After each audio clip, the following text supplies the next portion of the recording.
नमस्कार, आप देख रहे हैं न्यूज़ वन इंडिया और मैं हूं आपके साथ अमृता चौहान। इस वक्त लखनऊ की बड़ी खबर, प्रसपा अध्यक्ष शिवपाल के घर बड़ी बैठक हुई। शिवपाल की बड़ी बैठक में सभी छोटे दल शामिल हुए हैं। ओम प्रकाश राजभर, असदुद्दीन ओवैसी बैठक में शामिल हुए हैं। आजाद समाज पार्टी के चंद्रशेखर भी बैठक में मौजूद रहे। शिवपाल के विक्रमादित्य मार्ग स्थित आवास पर यह बैठक हुई है। तो आपको बता दें कि ये तमाम छोटी पार्टियां हैं जो एक साथ मिल सकती हैं, ऐसे कयास लगाए जा रहे हैं। और इस मीटिंग को देखते हुए जो सियासी विश्लेषक हैं, जो राजनीतिक विश्लेषक हैं, वो ये मान रहे हैं कि तमाम छोटी पार्टियों को एक साथ करने की कवायद चल रही है। तो शिवपाल की बड़ी बैठक में सभी छोटे दल शामिल हुए हैं और अब यह माना जा रहा है कि दरअसल गठबंधन को लेकर यहाँ पर बैठक हुई है। हो सकता है कि जितनी छोटी पार्टियां हैं वो एक साथ हो जाएं, एकजुट हो जाएं। इससे पहले आपको बता दें कि शिवपाल ने कहा था कि हमने अपनी तरफ से कोशिश कर ली है। आपको बता दें कि सपा अध्यक्ष के बारे में उन्होंने कहा था कि एक साथ मिलने की बात के लिए मैंने पहल कर ली है, अब हाँ की बारी है। उन्होंने अपने भतीजे के लिए बात कही थी, सपा के मुखिया के लिए बात कही थी, अखिलेश यादव के लिए। अब देखना यह होगा कि क्या शिवपाल इन सभी छोटी पार्टियों के साथ ही गठबंधन कर रह जाएंगे या फिर इन सभी छोटी पार्टियों के साथ वो सपा को भी एक बार फिर से कांटेक्ट करने की कोशिश करेंगे।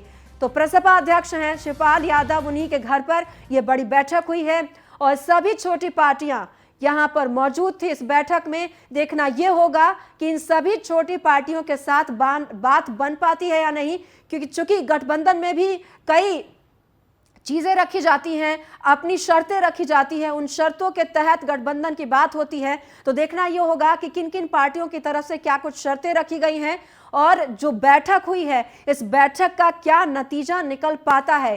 तो आपको बता दें, ओम प्रकाश राजभर जो लगातार AIMIM से भी उन्होंने कांटेक्ट किया था और अब AIMIM के अध्यक्ष असदुद्दीन ओवैसी लगातार एक्टिव मोड में है। उत्तर प्रदेश विधानसभा चुनाव को लेकर उन्होंने दौरा भी किया था उत्तर प्रदेश का और आपको बता दें कि अब वो बैठक में भी शामिल हो रहे हैं। हालांकि उन्होंने जब असदुद्दीन ओवैसी उत्तर प्रदेश आए थे तो उन्होंने कहा था कि उनके लिए विकल्प खुले हैं, कोई भी आ सकता है, उनके साथ गठबंधन कर सकता है, इसके लिए वो तैयार हैं। तो इस तरह के विकल्प उन्होंने खुले रखे थे और राजभर भी लगातार ये कोशिश कर रहे हैं कि किसी पार्टी के साथ उनका गठबंधन हो जाए।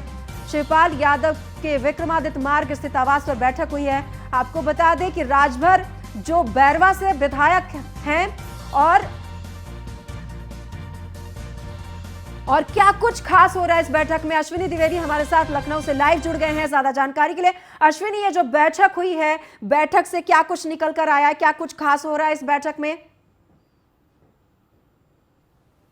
बिल्कुल, कल देर रात अगर बात करें तो चार बड़े नेता कहें अपने अपने क्षेत्र के, उनकी बैठक हुई जिसमें शिवपाल सिंह यादव जो प्रसपा के अध्यक्ष हैं वो शामिल हुए। उन्हीं के घर पे बैठक हुई जिसमें ओम प्रकाश राजभर शामिल हुए, असदुद्दीन ओवैसी शामिल हुए, साथ ही साथ चंद्रशेखर आजाद रावण शामिल हुए। निश्चित तौर पर इस दौरान बैठक में क्या चर्चा हुई ये तो किसी ने भी नहीं बताया, क्योंकि जिस दौरान वो लोग बाहर निकले तमाम क्वेश्चन सवाल किए गए लेकिन किसी सवाल का जवाब उन लोगों ने नहीं दिया। हालांकि लेकिन जो सूत्र है उनके अनुसार गठबंधन को लेकर के चर्चा हुई। शिवपाल यादव को भी एक सही साथी की जरूरत है, असदुद्दीन ओवैसी को भी चाहिए एक अच्छा साथी, चंद्रशेखर रावण है जो अभी भी नई पार्टी बनाए उनको भी एक साथी चाहिए, ओम प्रकाश राजभर जो पहले सरकार में मंत्री भी रहे अब उनको कहीं ना कहीं अपनी साख बचाने के लिए किसी ना किसी से गठबंधन करना ही पड़ेगा। ऐसे में चारों नेताओं कल इकट्ठा होते हैं और 2022 को लेकर के रणनीति पर तैयारी पर लेकर चर्चा होती है। हालांकि शिवपाल यादव ने अपने पत्ते नहीं खोले। शिवपाल यादव ने पहले ही समाजवादी पार्टी से गठबंधन की बात कही थी कि अगर समाजवादी पार्टी इसकी पहल करती है तो वो तैयार हैं।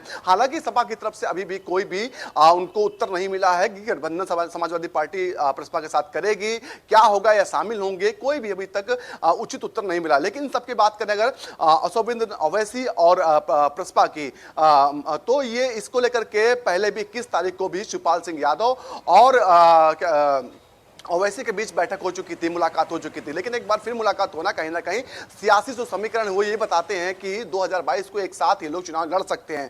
भागीदारी संकल्प मोर्चा जो ओम प्रकाश राजभर ने बनाया था उसमें शामिल होने को लेकर के जो शिवपाल सिंह यादव हैं उन्होंने पहले इनकार किया, लेकिन लगातार जब बैठकें हो रही है तो कहीं ना कहीं अश्विनी, मान लीजिए अगर ये सभी एक साथ हो जाते हैं तो इससे कितना नुकसान होगा बीजेपी का? क्या बीजेपी का नुकसान नहीं होगा? वोट कटेंगे? किस तरह के सियासी समीकरण बनेंगे अगर ये एक साथ हो जाते हैं तो? हाँ, बिल्कुल बिल्कुल सही सवाल आपका कि अगर ये चारों एक साथ होते तो निश्चित तौर पर बीजेपी से ज्यादा समाजवादी पार्टी, बसपा और कांग्रेस का नुकसान इसमें होगा, क्योंकि आपने देखा कि जब बिहार विधानसभा चुनाव हुए उस दौरान ओवैसी ने अच्छा परफॉर्मेंस किया, जिसका नुकसान सिर्फ और सिर्फ आरजेडी को हुआ और इतना हुआ कि वो अपनी सरकार नहीं बना पाई मात्र कुछ सीटों की वजह से। निश्चित तौर पर समाजवादी माफ कीजिएगा, एक बार फिर ये ओवैसी उत्तर प्रदेश में एक्टिव हुए। हालांकि अगर बात करें जो तमाम समाजवादी पार्टी हो चाहे तमाम अन्य पार्टियां लगातार आरोप लगाती हैं कि ओवैसी जो है बी टीम है भाजपा की। हालांकि अगर कैमरे के पीछे बात करें तो कहीं ना कहीं मुस्कुरा के तमाम जो नेता हैं भाजपा के वो भी मुस्कुरा देते हैं इस बात पर हैं, लेकिन साफ साफ तो कहने की किसी की हिम्मत नहीं होती कि क्या कहा जाए। निश्चित तौर पर जिस तरह का अगर गठबंधन उत्तर प्रदेश के अंदर होता है तो सियासी समीकरण है वो उसमें उलट फेर होगा, क्योंकि अभी भी यादव वोट है वो समाजवादी पार्टी से ज्यादा शिवपाल सिंह यादव पर भरोसा करता है। राजभर वोट है जो कहीं ना कहीं पूर्वांचल में वो ओम प्रकाश राजभर के टच में है, और मुस्लिम वोटर्स है कहीं इंतजार करना होगा कि ये जो बैठक हुई है बैठक से क्या कुछ निकलकर सामने आता है, उसके बाद ही इस बैठक के और जो निर्णय है उसके सियासी मायने निकाले जाएंगे। अश्विनी आप हमारे साथ बने रहिए।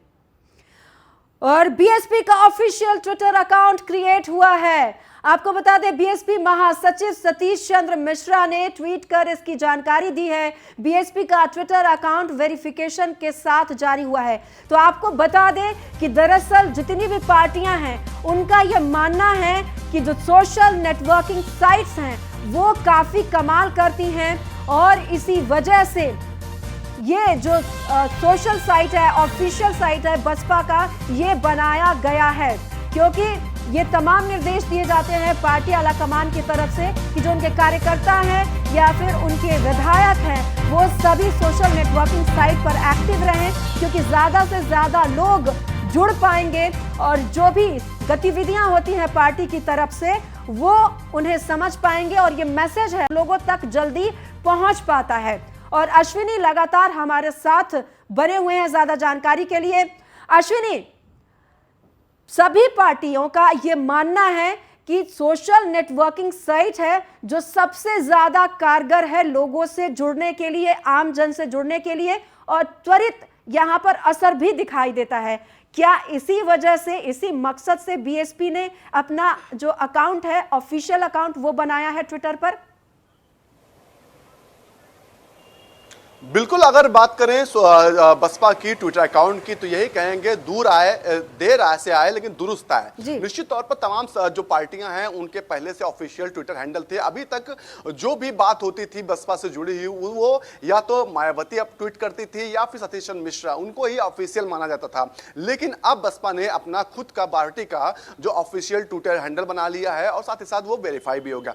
निश्चित तौर पर अगर करें सोशल मीडिया की, सोशल प्लेटफॉर्म्स की, तो इसका कहीं ना कहीं राजनीति में श्रेय भाजपा को जाता है, क्योंकि 2017 का जब विधानसभा चुनाव हुआ था, 2019 का जब लोकसभा चुनाव हुआ था, बाकायदा जो कैंडिडेट्स थे जिनका अप्लाई कर रहे थे उनसे डेटा मांगा गया था कि आपके ट्विटर पे कितने फॉलोवर्स हैं, आपके फेसबुक पर कितने फॉलोवर्स हैं, आप कितना एक्टिव रहते हैं सोशल मीडिया पर। ऐसे तमाम उसमें फॉर्म में बिंदु दिए गए थे जिनको भरना था उस कैंडिडेट को। निश्चित तौर पर अब बसपा भी उसी राह पर चल रही है, क्योंकि अभी तक उस एकमात्र यही पार्टी थी कहीं ना कहीं जो बड़ी पार्टियों थी जिसका ट्विटर अकाउंट नहीं था। चाहे कांग्रेस, सपा, भाजपा सभी के पहले से ही ट्विटर अकाउंट है, वो चल भी रहे। निश्चित तौर पर अब मायावती जो माफ कीजिएगा बसपा ने भी अपना ट्विटर अकाउंट ऑफिशियल बना लिया है। कहीं ना कहीं सोशल मीडिया का जो वार है, सोशल मीडिया पर जो वार होता है उसका जवाब अब सोशल मीडिया के माध्यम से दिया जाएगा। जी अश्विनी आप हमारे साथ बने रहिए, आपके पास हम लौट कर आएंगे। तो ये जो कवायद है तमाम पार्टियों की तरफ से कि वो सोशल नेटवर्किंग के जरिए आम जन से ज्यादा जुड़ पाते हैं और जो मैसेज है उस पर त्वरित असर भी देखने को मिलता है आम जन की तरफ से, और इसी को देखते हुए और आगामी विधानसभा चुनाव को देखते हुए भी बसपा की तरफ से ट्विटर पर ऑफिशियल अकाउंट बनाया गया है। बढ़ते हैं आगे। सीएम योगी आदित्यनाथ का आज कानपुर दौरा है। दोपहर 12 बजे कानपुर पहुंचेंगे। मुख्यमंत्री योगी आदित्यनाथ कानपुर को 556.7 करोड़ की सौगात देंगे। सीएम योगी आदित्यनाथ कानपुर में जनसभा को संबोधित भी करेंगे। उन्नाव को 81.89 करोड़ की सौगात देने जा रहे हैं। तो ये एक बड़ी उपलब्धि होगी कानपुर के लिए भी। कानपुर को भी बड़ी सौगात देने जा रहे हैं। यहाँ पर जनसभा को भी संबोधित करेंगे। लगातार बिजी शेड्यूल है सीएम योगी आदित्यनाथ का, लगातार वो जनसभा कर रहे हैं। लोकार्पण कर रहे हैं परियोजनाओं का, विकास कार्यों का। और इसी के तहत आज उनका ये दौरा है, प्रस्तावित दौरा है सीएम योगी आदित्यनाथ का। कानपुर जाएंगे, यहाँ पर कई योजनाओं को अमली जामा पहनाएंगे। आपको बता दें कि यहाँ पर कानपुर के लोगों को भी बड़ी सौगात देने वाले हैं। और रामजी शर्मा हमारे साथ जुड़ गए हैं ज्यादा जानकारी के लिए कानपुर से। राम जी, आज जब कानपुर पहुंचेंगे सीएम योगी आदित्यनाथ, क्या कुछ खास ऐलान करेंगे यहाँ के लोगों को? हालांकि जो पैकेज है वो यहाँ के लोगों के लिए बहुत बड़ी सौगात है। आपको बता दें उत्तर प्रदेश में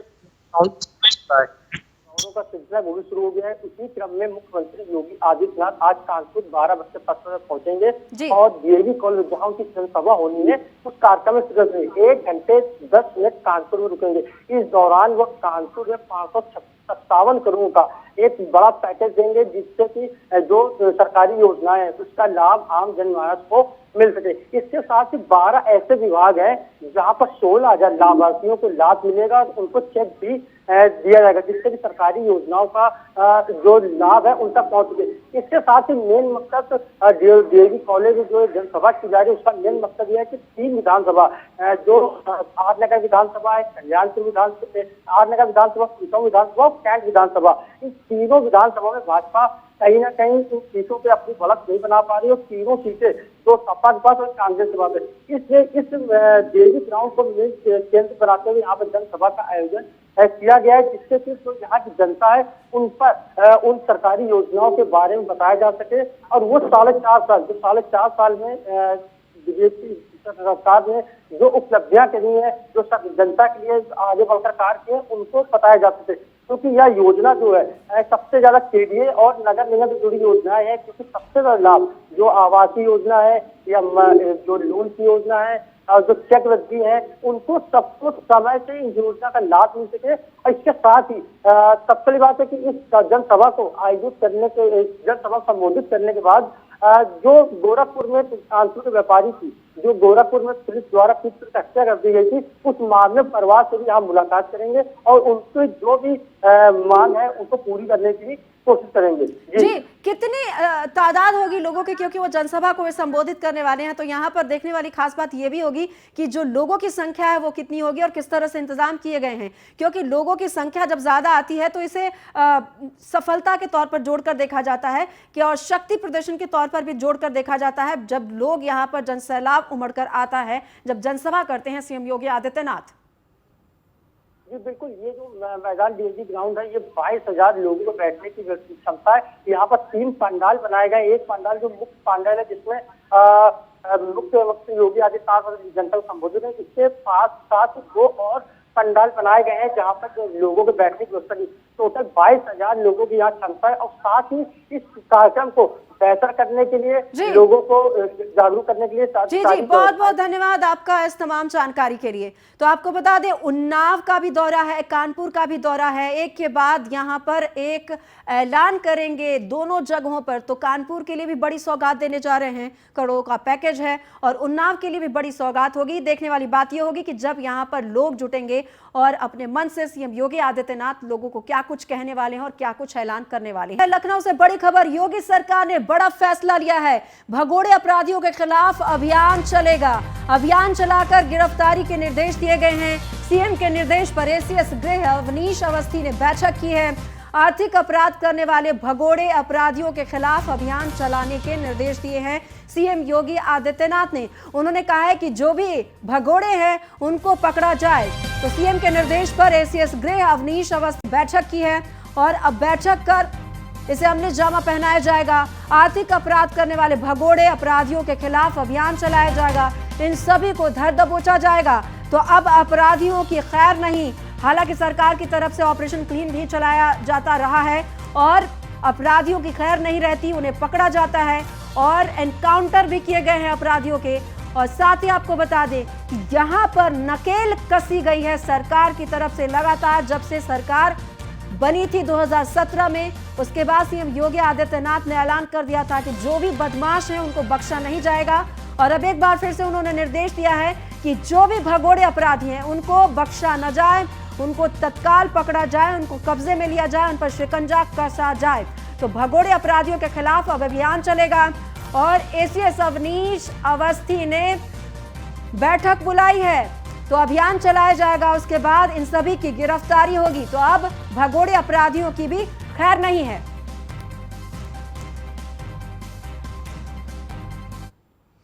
उधर सीनियर आईएएस और यूपीएसआरटीसी के चेयरमैन मोहम्मद इफ्तिखारुद्दीन के वायरल वीडियो प्रकरण में जांच के लिए एसआईटी अध्यक्ष और डीजी सीबीसीआईडी जीएल मीणा गुरुवार को कानपुर पहुंचे। उन्होंने सर्किट हाउस में एसआईटी के सदस्य और एडीजी जोन भानु भास्कर के साथ बैठक की है। पत्रकारों से बातचीत में डीजी ने कहा है कि उनका पूरा प्रयास होगा कि 7 दिन में शासन को जांच रिपोर्ट सौंप दी जाए। Additional CP headquarters Anand Prakash Tiwari भी मौजूद रहे। डीजी ने कहा है कि उन्हें कुछ वायरल वीडियो मिले हैं जिनकी जांच शुरू कर दी गई है। जांच को पूरा करने के लिए सीबीसीआईडी से टीम को लगाया गया है। इसमें एक एडिशनल एसपी, एक इंस्पेक्टर, 2 सब इंस्पेक्टर और 3 सिपाही हैं। टीम जांच में सहयोग करेगी। तो अब आपको बता दें, इफ्तिखारुद्दीन का जो वीडियो सामने आया था उसमें वो धर्मांतरण के मामले में बातचीत कर रहे हैं और वहां पर बैठे लोगों से कह रहे हैं कि हमें झंडा बुलंद करना होगा। ये तमाम बातें वो वीडियो में कर रहे थे। उसके बाद अब शिकंजा कसना शुरू हो गया है इफ्तिखारुद्दीन पर। जगह देखी है हमने सर, तो जगह आपने देख ली, कमेटी ने देख लिया है, टीम ने अच्छी तरह से देख लिया है। Right sir. तो जांच चल रही है। जांच का पहला बिंदु यही होता है कि भाई जहाँ पर तथाकथित जो जगह है सर, उसका देख लिया जाए। तुम लोगों ने देख लिया अच्छी तरीके सर इनिशियल पार्ट में जिस वॉल का जिक्र हो रहा था, जिस चिमनी का जिक्र हो रहा था, डेफिनेटली वो यहाँ से ट्रेस आउट हो पाई कि नहीं सर? देखिए, जांच का विषय है, वह आपने निरीक्षण किया है, भ्रमण सर। किया है और अब जांच चल रही है। सर और इसके बाद हम जांच में जो भी आएगा बीच में तथ्य है उसको सिद्धार्थनगर के झंडेनगर गांव में उस वक्त सनसनी फैल गई जब एक नवविवाहिता की लाश पंखे से लटका मिला। मृतका का नाम रीमा बताया जा रहा है। पुलिस ने शव को कब्जे में लेकर पोस्टमार्टम के लिए भेज दिया है। बताया जा रहा है कि जोगिया कोतवाली के मुडियाल गांव की रहने वाली थी।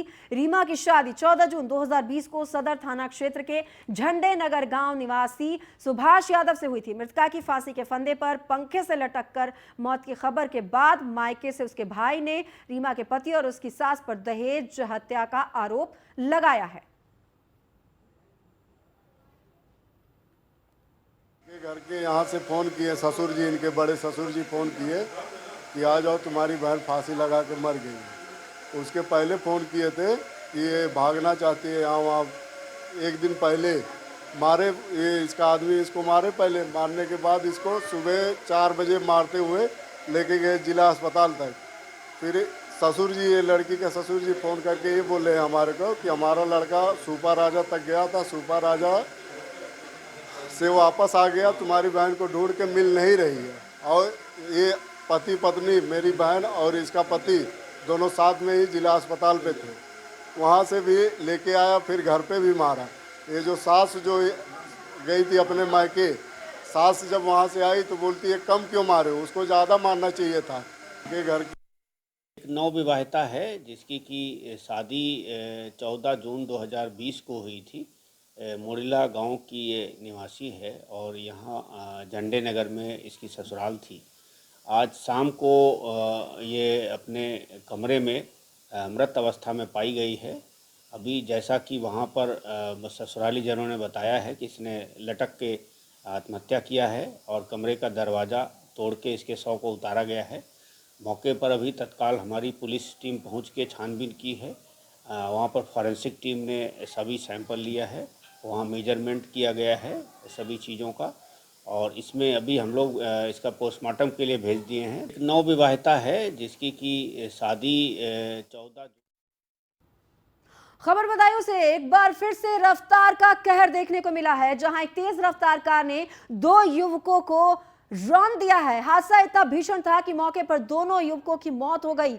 गुस्साई भीड़ ने सड़क जाम कर जमकर प्रदर्शन किया है, जिसके बाद स्थानीय पुलिस ने लोगों को शांत कराया और शव को कब्जे में लेकर पोस्टमार्टम के लिए भेज दिया है। तो आपको बता दें, बदायूं में 2 युवकों की मौत हो गई है। भीषण सड़क हादसा हुआ है।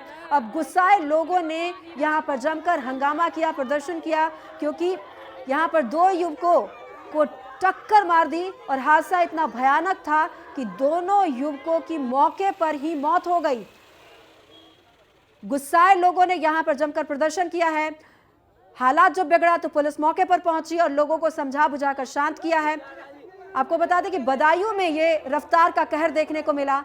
हालांकि पुलिस मौके पर पहुंची, गुस्साए लोगों को शांत कराया है।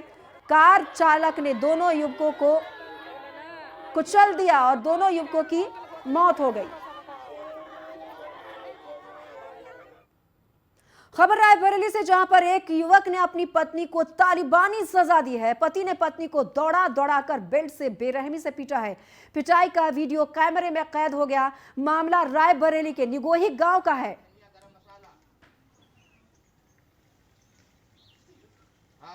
मार सही है का मार खा जरूरी है इनका।